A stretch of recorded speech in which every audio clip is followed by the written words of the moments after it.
Hello, everybody, and welcome back to number 6 of Automated, a podcast about technology and digital life and software and all of the cool things that are able to make life cool and fun and better and easier and stuff like that.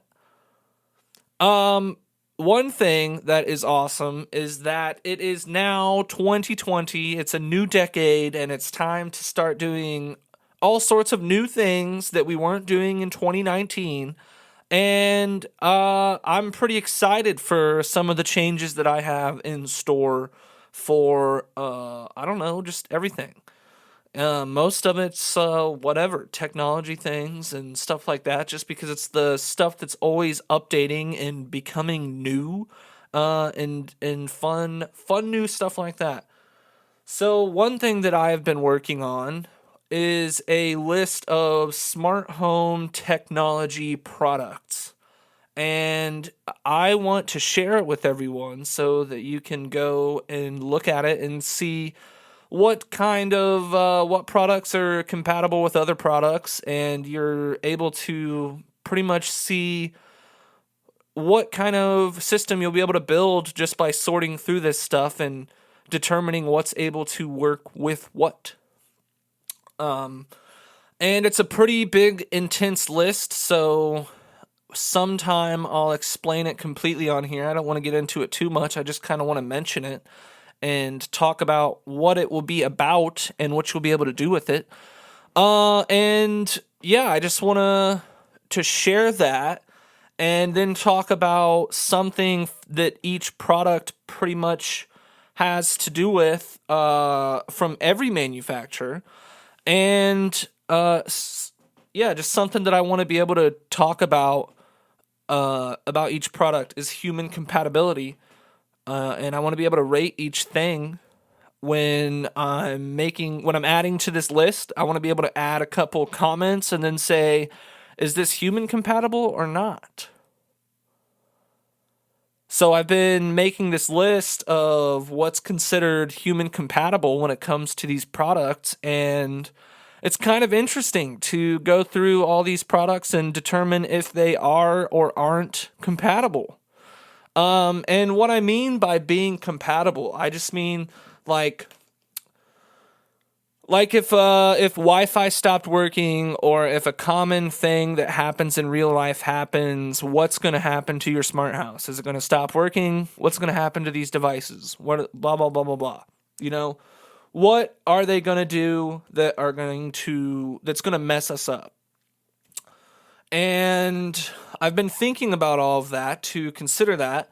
And when I kind of go through like the Alexa stuff and the home hubs, some of those, they really don't make it, because if something doesn't have Wi-Fi, then or if it has problems working or functioning fully without Wi-Fi, then I'm not considering it human compatible, because if your internet goes out, then for 5 minutes while it's resetting, you're unable to use it. Or if you're missing internet for a whole day and a half because of a service issue, then, it's not going to be working for you. So it's not going to be rated human compatible.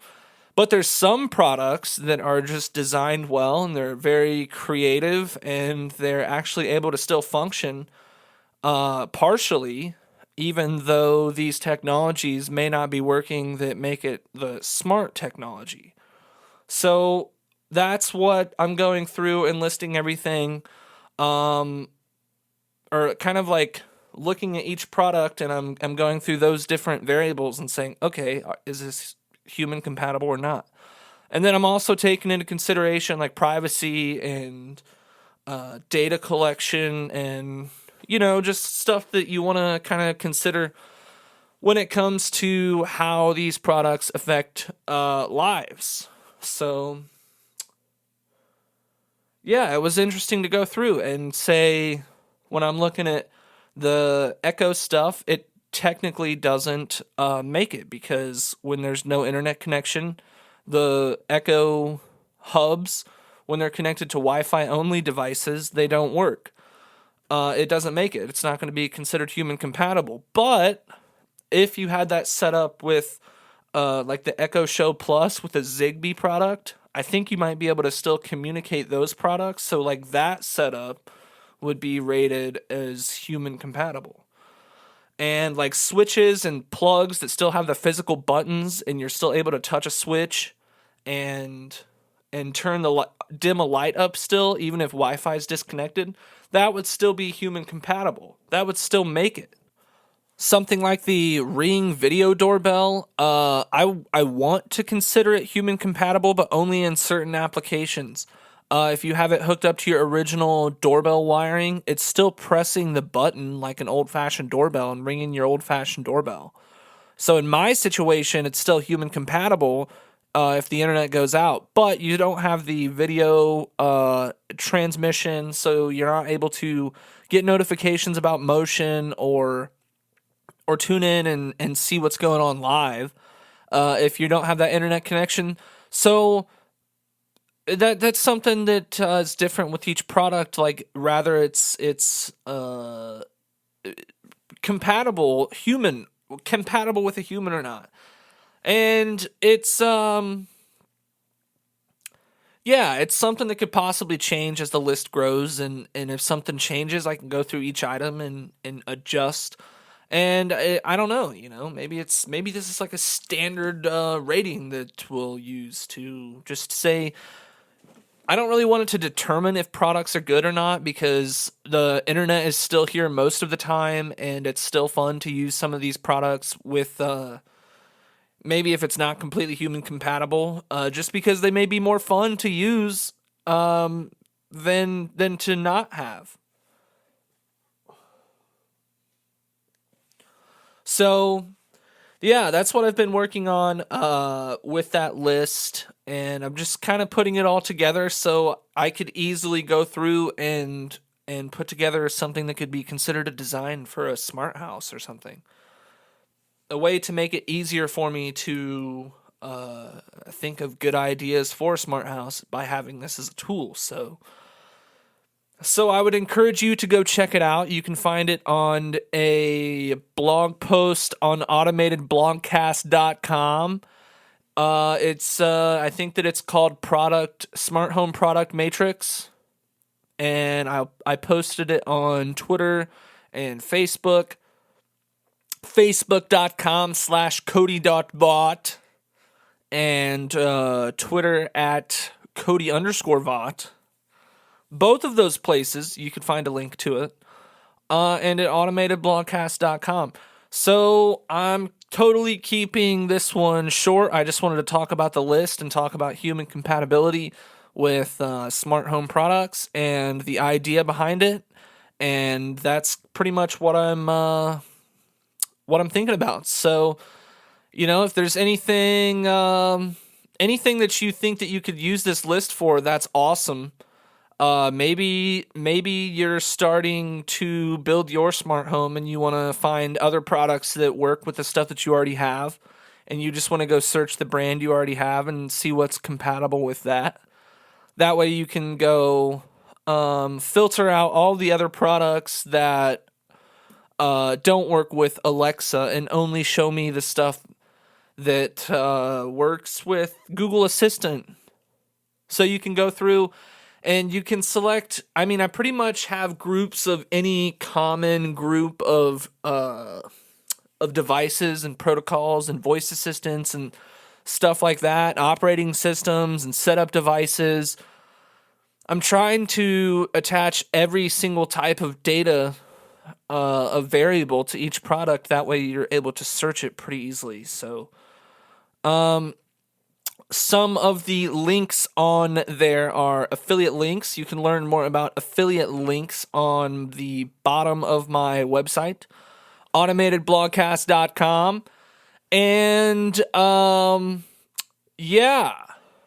you are able to click a link on each product to learn even more details about the product and watch a couple videos about it and even have the opportunity to make the purchase of the item.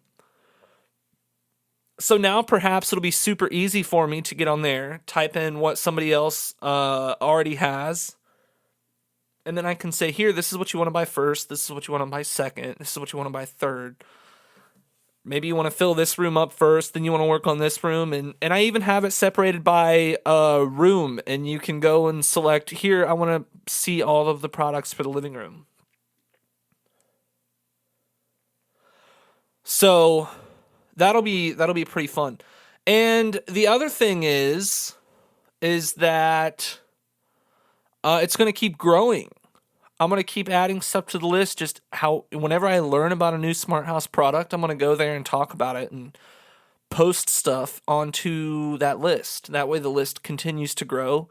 Products just get updated, and you'll always have all these different options on this list to purchase and to intermingle within your home. Because maybe you want to have more than one type of flavor of smart home product. And maybe you need to find the easiest way to determine what's compatible or not. Then maybe this will be a valuable tool for you. So, yeah, thanks everybody for listening to this little tiny short number 6 of the Automated Blogcast, a podcast blog website about technology and software and all sorts of cool stuff. If you look at the list and you say, wow, what is this super cool tool that this guy is using to organize all this stuff? That is called Airtable. Airtable is a super easy way to organize lots of information and keep track of it, and then be able to go back and search for it and even see history of each record that you've saved. And you can even integrate it with a ton of other applications on the internet that you already use, like all of the Google Suite products and Zapier, which then connects it to thousands of other applications. So there is a link for that on automatedblogcast.com. You can find a link to sign up for a new Airtable account, and you can start organizing information yourself. And you can also find the link to the awesome tool that we made on Airtable. And you can go check it out for yourself and start sorting through your smart home information. All of the compatibilities. So cool. Thanks everyone for tuning in and listening.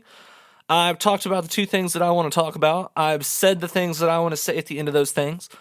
And again, welcome to the new decade. I wish you the best, and all of the awesome technological advances that you may be a part of, I hope that they are awesome for you. So thank you for listening to number 6. I look forward to making another one of these and uploading it soon. So thanks everybody. Happy New Year.